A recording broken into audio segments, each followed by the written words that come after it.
এলো তৃণমূল। অভিষেকের হুগলি সফরের আগে তৃণমূলে কোন্দল কাটা। দলের ব্লক পার্টি অফিসে তালা ঝোলা দেন তৃণমূল কর্মীরাই। পার্টি অফিসে ঢুকতেই পারলেন না ব্লক তৃণমূল সভাপতি।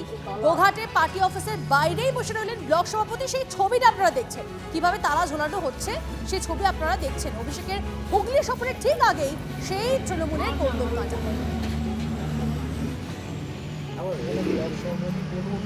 বা যাই বলুন, মানে সমস্তটা আলোচনা করেই হয়, কিন্তু আজকে এটা মানে আমরা অন্ধকারে রয়ে গেলাম যে আমার অঞ্চল, আমার গোঘাট অঞ্চল, এটা আমার অন্ধকারে রয়ে গেল। আমি কিছু জানতে পারলাম না, আমার নেতৃত্ব কেউ জানতে পারলো না।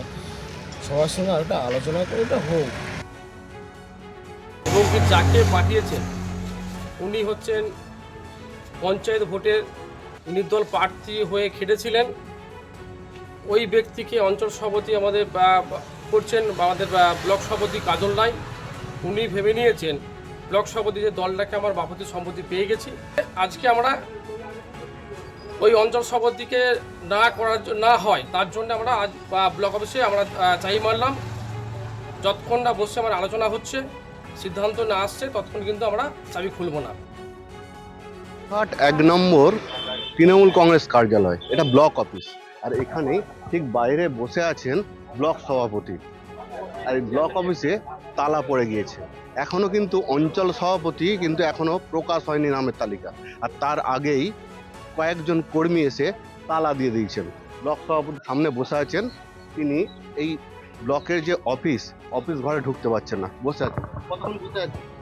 আমি এইমাত্র আসলাম এইখানে, এসে দেখছি আমাদের কিছু বিক্ষুব্ধ ছেলে তারা চাবি মেরে গেছে। দলকে জানিয়েছি, দল যা সিদ্ধান্ত নেবে সেটা করব। না না না, আমাদের অঞ্চল সভাপতি কথা না, দল পাঠাবে তো। আমি কে? আমি দলের তো সামান্য একজন কর্মী।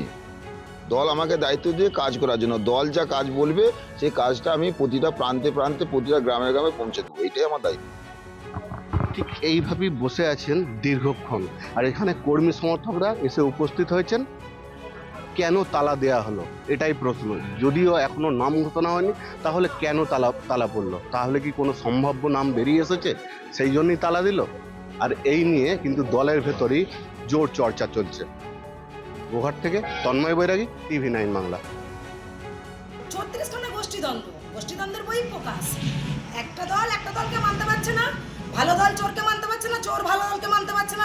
যার জন্য দলের প্রভাব এটাই, এর জন্যই পার্টি অফিসে চাবি। তো দিদিমণি ফাইল নিয়ে ছুটছে, দিদিমণি ভাইয়ের তালা চাবি নিয়ে ছুটছে। তো এটাই তো হওয়ার কথা ছিল। সেবাশ্রয় উদ্বোধনের আগেই নন্দীগ্রামে উত্তেজনা। সেবাশ্রয়ের ব্যানার লাগাতে গিয়ে আক্রান্ত তৃণমূল। বিজেপির বিরুদ্ধে হামলার অভিযোগ শাসক দল। ব্লক তৃণমূলের কোর কমিটির সদস্য সহ আহত একাধিক। প্রতিক্রিয়া মেলেনি বিজেপির। ঘটনাস্থলে নন্দীগ্রাম থানার বিশাল পুলিশ বাহিনী। অভিষেক বন্দ্যোপাধ্যায় নন্দীগ্রামের সেবাশ্রয় দেখে শুভেন্দু অধিকারী সহ নন্দীগ্রামের যে সমস্ত বিজেপির দুষ্কৃতীরা রয়েছে সবাই ভয়ে কাঁপছে। আর সেই ভয়ের ফলে এই প্রতিক্রিয়া তাদের আমাদের কর্মীদের উপর আঘাত করেছে, আমাদের ব্যানার ফেস্টুন ছিঁড়েছে। আমি অনুরোধ করব প্রশাসনকে অবিলম্বে যেন এই দুষ্কৃতীদের গ্রেপ্তার করা হয়। ভোটের মুখে সাগর ও জয়দেব মেলায় রাজনীতির অঙ্ক। লাভ ক্ষতির হিসাব করছেন রাজনীতির কুশীলবরা। মকর সংক্রান্তিতে সাগরে তৃণমূল নেতা মন্ত্রীদের ভিড়। ঐতিহ্যের জয়দেব মেলায় বিজেপি নেতা দিলীপ ঘোষ, সুকান্ত মজুমদাররা। সাগর মেলায় অব্যবস্থার অভিযোগ তুলে সরব বিজেপি। সস্তার রাজনীতি করছে বিজেপি, পাল্টা বিজেপিকে নিশানা তৃণমূলের। মন্দির রাজনীতিতে আগ্রাসী ভূমিকা তৃণমূলের নয়া কৌশল। মন্তব্য অধীরে। আমি তো তৃণমূলের কথা বলতে পারবো না, কারণ তৃণমূলের স্পোক্সপারসন আমি নই। বিজেপির একজন সামান্য কার্যকর্তা হয়ে এটুকু বলতে পারি যে আমরা সনাতনী হিন্দু যারা আছি তারা তো প্রতি বছর আজকে এই যে মকর সংক্রান্তির দিন যা যা আমাদের পালন করা উচিত বা আমাদের মহালয়ের দিন যা যা করা উচিত সেগুলো তো আমরা সবসময়ই করে আসি। আজকে হয়তো আপনাদের চোখে পড়ছে 3 মাস বাকি ইলেকশনের, কিন্তু এটা তো নতুন কিছু নয়।